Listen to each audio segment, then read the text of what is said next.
Shalom, selamat siang Bapak dosen dan teman-teman. Di sini saya akan menjawab pertanyaan dari tugas mata kuliah perencanaan wilayah dan kota. Soal yang pertama adalah jelaskan tujuan dan manfaat mempelajari mata kuliah perencanaan wilayah dan kota.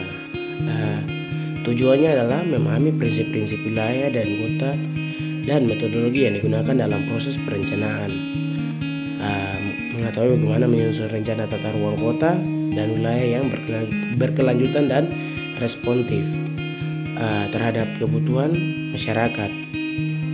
Manfaatnya adalah menghasilkan lulusan yang kompeten dalam merencanakan dan mengelola tata ruang kota dan wilayah serta berkelanjutan dan berwawasan lingkungan.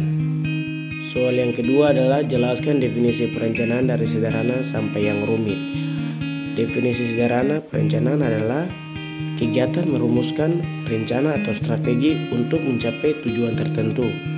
Sedangkan definisi yang rumit adalah perencanaan adalah sebuah sistem yang kompleks dan analisis, penilaian dan pengambilan keputusan untuk mengembangkan strategi atau rencana yang mempertimbangkan ekonomi yang lebih terfokus pada sektor tertentu. Contohnya adalah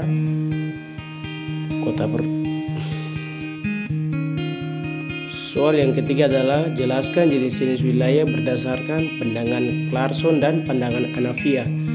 Ada dua pandangan atau konsep utama dalam membagi jenis-jenis wilayah, yaitu pandangan Clarkson dan pandangan Hanafiyah. Yang pertama, pandangan Clarkson. Pandangan Clarkson membagi jenis-jenis wilayah berdasarkan ciri-ciri fisik dan geografis, yaitu wilayah daratan merupakan wilayah yang terletak di atas permukaan bumi dan dikelilingi oleh perairan. Contohnya adalah daratan di Amerika Utara, Asia atau Afrika. Dan wilayah perairan merupakan wilayah yang dikelilingi oleh perairan seperti laut, danau, dan sungai. Contohnya adalah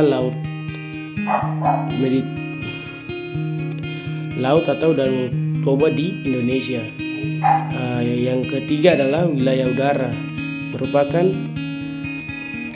wilayah di atmosfer yang dihuni oleh manusia dan hewan-hewan. Contohnya adalah wilayah udara di kota, wilayah udara di atas gunung. Dan pandangan Hanafiyah adalah pandangan Hanafiyah membagi jenis-jenis wilayah berdasarkan aktivitas manusia, yaitu wilayah pemukiman merupakan wilayah yang dihuni oleh manusia dan biasanya berisi tempat tinggal, perkantoran, pusat perbelanjaan dan fasilitas umum lainnya. Soal yang keempat, jelaskan jenis-jenis kota dan cangkupannya. Yang pertama ada metropolitan.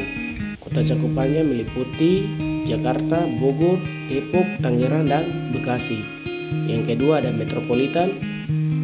Kota cakupannya meliputi Semarang, Medan, Padang, Pekanbaru, Surabaya, Denpasar, Pontianak, Makassar, Manado, dan lain sebagainya. Yang ketiga ada kota besar. Kota cakupannya meliputi Surakarta, Salatiga, Magelang, Tegal, Madiun, dan lain sebagainya. Dan yang keempat ada kota sedang. Kota cakupannya meliputi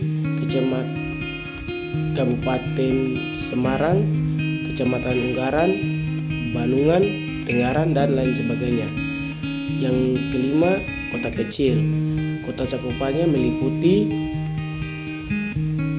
Wanci, Morotai, dan Raja Ampat merupakan contoh kota kecil. Soal kelima adalah jadikan pendapat masing-masing terkait kota tempat Anda berdomisili berdasarkan teori perencanaan dunia. Di sini saya tinggal di Jayapura dan teori perencanaan dunia yang saya fokuskan adalah incremental.